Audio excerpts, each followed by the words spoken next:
मेरे सभी पूर्वजों को मेरा सादर प्रणाम। ओम श्री गणेश देवताय नमः। ओम श्री कुल देवताय नमः। ओम श्री गुरु देवताय नमः। ओम सर्वश्री इष्ट देवताय नमः। शिव शरण दोस्तों, मैं हूँ कड़प्पा, आपके सामने फिर से हाजिर हूँ। मेरे धर्म कर्म चैनल में आपका स्वागत है दोस्तों। दोस्तों, दिन नक्षत्र तिथि योग और कर्म, इन 5 अंगों से बनता है पंचांग। और रोज संकल्प छोड़कर पूजा करने से, पंचांग बोलने या सुनने से नाना सिद्धि आपको प्राप्त होने की संभावना, क्योंकि तिथि हमें वैभव देती है, वार हमारे आयु बढ़ाता है, नक्षत्र हमारे सभी पापों को नष्ट करता है, योग हमें जुदाई से बचाता है, और कर्ण हमारी सारी मनोकामनाएं पूरी करता है। लेकिन इसके लिए हमें शास्त्र शुद्ध स्वधर्म का पालन करना चाहिए, अंतःकरण शुद्ध करना चाहिए। वास्तु दोष अगर है तो उसे हमें नष्ट करना चाहिए। हमारा भक्ति मार्ग शास्त्रविद कर्मों से भरा होना चाहिए। आत्मा परमात्मा का मिलन हमारे जीवन का उद्देश्य होना चाहिए। इसके बाद ही हमें कोई सिद्धि प्राप्ति की आशा करनी। दोस्तों, अब आपको पंचांग आज का सुना नहीं है। इसका उपयोग आप किसी भी धार्मिक कर्मकांड में आराम से कर सकते हैं।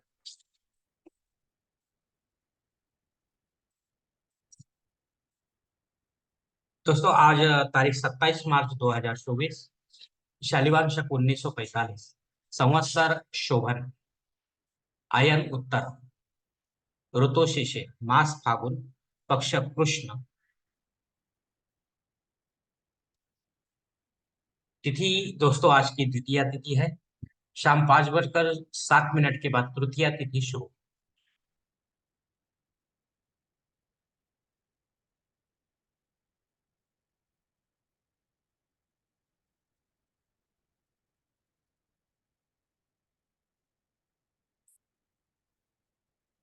वार बुधवार है दोस्तों। नक्षत्र दोस्तों आज का चित्रा नक्षत्र, शाम 4 बजकर 16 मिनट के बाद स्वाति नक्षत्र शुरू। योग व्याघात योग है दोस्तों। रात 10 बजकर 53 मिनट के बाद हर्षण योग शुरू। करण दोस्तों आज का गरज करण है। शाम 5 बजकर 7 मिनट के बाद वनिज करण शुरू होगा। और कल सुबह 6 बजकर 5 मिनट के बाद विष्टिकरण शुरू होगा।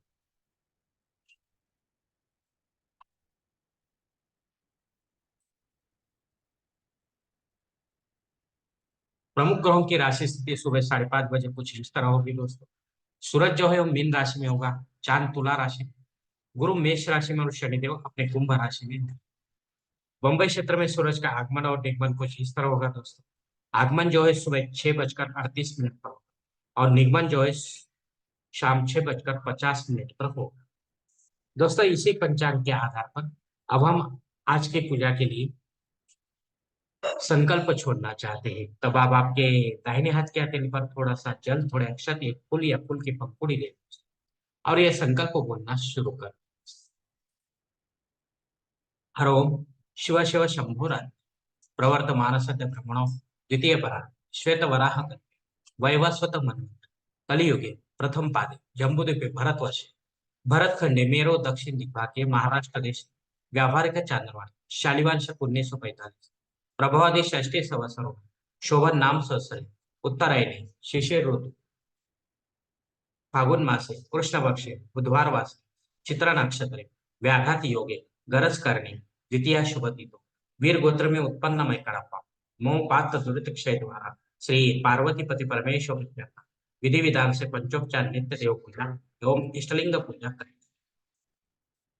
दोस्तों, ये संकल्प यहीं पर खत्म हो जाए। अब आप आपके दाहिने हाथ के हथेली पर जो संकल्प का पानी है वो सामने वाली थाली में छोड़ दो।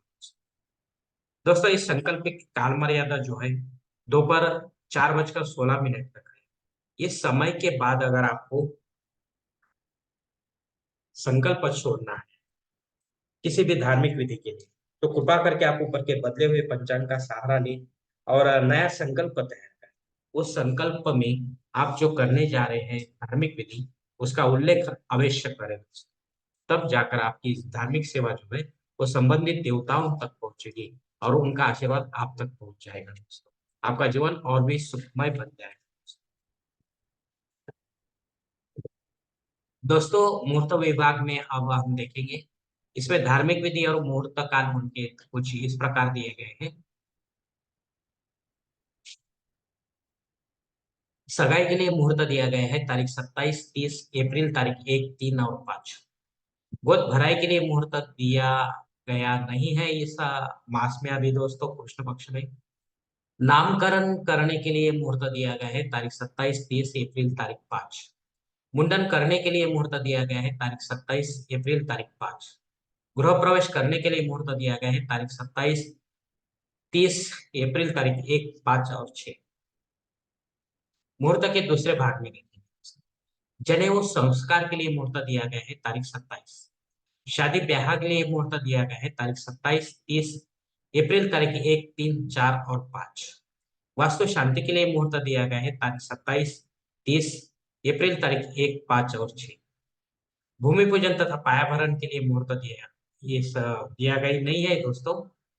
इस मास में अब इसके लिए कोई मुहूर्त नहीं है। देव मूर्ति की प्राण प्रतिष्ठा अगर आपको करनी है तो तारीख 27 अप्रैल तारीख 5, ये दो मुहूर्त है दोस्तों। ऊपर दिए गए कुछ मुहूर्त में समय की पाबंदी हो सकती है। किसी जानकार से जानकर ही आप अपने लिए कोई मुख्य और योग्य मुहूर्त का चयन अपने जन्म कुंडली के अनुसार करें।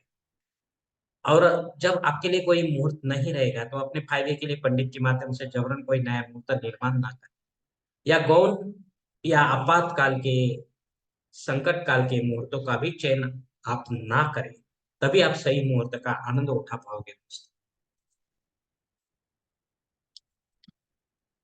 दोस्तों आप पंचांग में दी गई कुछ अन्य महत्वपूर्ण जानकारी जो है वो अब हम देखेंगे।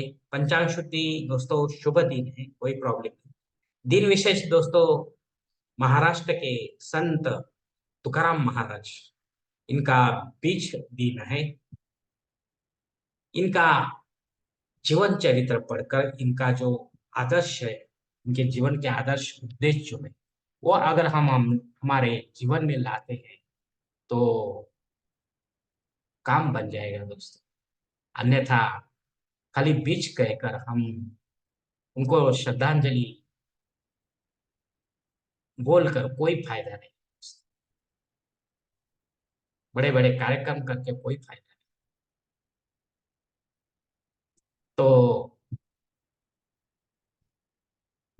दोस्तों उनके अभंग भी गाना गाना सिर्फ गाना ही होगा, बाकी उससे कुछ मिलने वाला नहीं।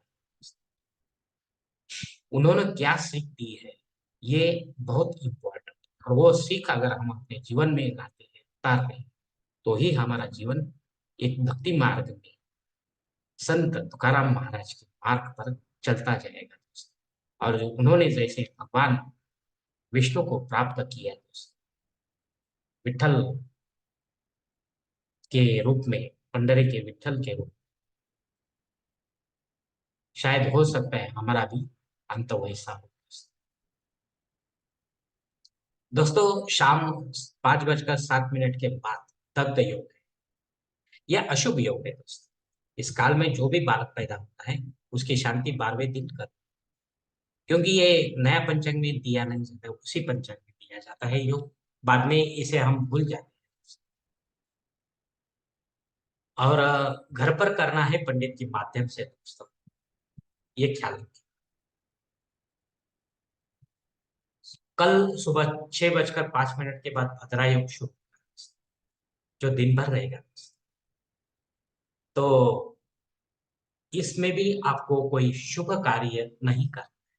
भले दिन शुभ दिन है, लेकिन भद्रा होने के कारण वो अशुभ, मतलब शुभ कार्य के लिए अशुभ बन गए हैं। बाकी नॉर्मल डे है, आप अपना जीवन व्यतीत कर सकते हैं। अग्नि धरती पर शाम 5:07 के बाद हाजिर है।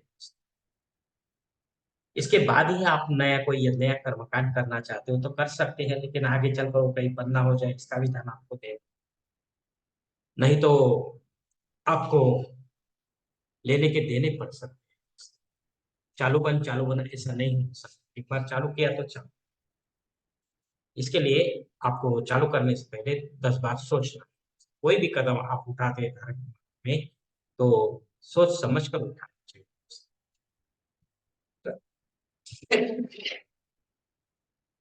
राहु काल दोस्तों दोपहर 12 बजे से लेकर 1:30 बजे तक है। ये काल जो 1.5 घंटे का है, ये बहुत ही अशुभ रहता है। राहु का प्रभाव ज्यादा रहता है, इसके लिए कोई भी काम बनते बनते बिगड़ता है। अगर हो जाता है तो उनके लिए राहु अच्छा होता है, उनका हो जाता है। अच्छा नहीं होता है तो बिगड़ता है। इसके लिए आप क्या करें कि इस समय को छोड़कर आप आपके महत्वपूर्ण जो काम है और कोई समय में पूरा करने की कोशिश करें। आपको हो सकता है शायद इसमें यश की प्राप्ति हो। दोस्तों, संकल्प के साथ की गई जो पूजा होती है वो 100% और जल्द बनता है, क्योंकि हम ही होते हैं ऐसे धार्मिक कर्मकांड के कर्ता धर्ता। हम ही होते हैं हमारे जीवन को बनाने और बिगाड़ने। अगर आप मेरे विचारों से सहमत है तो कृपा करके मेरा धर्म कर्म चैनल सब्सक्राइब करो, लाइक करो, आपकी फैमिली और दोस्त परिवार के साथ शेयर करो, और कमेंट्स बॉक्स में आप अपना कमेंट जरूर दे दोस्तों। दोस्तों, मेरा अगला वीडियो आप तक पहुंचने के लिए बेल बटन को अवश्य दबाएं। धन्यवाद दोस्तों, हमारी अगली मुलाकात होने तक आप खुश रहे, आनंदी रहे और प्रसन्न रहे। हरि ओम। शिव शंभो महादेव।